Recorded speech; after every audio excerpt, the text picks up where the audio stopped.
المنتخب الوطني في جميع الفئات. الدراري كانوا في المستوى، وان شاء الله عقبال الماتش الجاي ان شاء الله يكونوا في نفس المستوى هكا ان شاء الله واحسن باذن الله. انا من مصر منتظرين ان شاء الله النهائي اللي ان شاء الله من المغرب اللي يشرفنا ان شاء الله.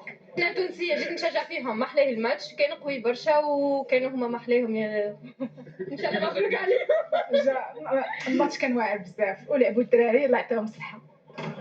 الجمهور كان في الموعد، شجع وساند، والأشبال لم يخيبوا الظنون وكانوا في مستوى الآمال، والموعد القادم في لقاء الربع النهائي أمام منتخب السامبا. نبقى بقطر ومنها ينضم إلينا موفد القناة أسامة العبدي. أسامة مرحبا بك. إذا شفنا هذه الأجواء الحماسية، شفنا المنتخب يعني الوطني لأقل من 17 سنة داخل رقعة الملعب، لكن شفنا كذلك هذه الأجواء ديال الجماهير. كيفاش يعني تابعت أنت من عين المكان أجواء هذه المقابلة الحاسمة والتي ضمن بها المنتخب الوطني التأهل إلى ربع النهائي؟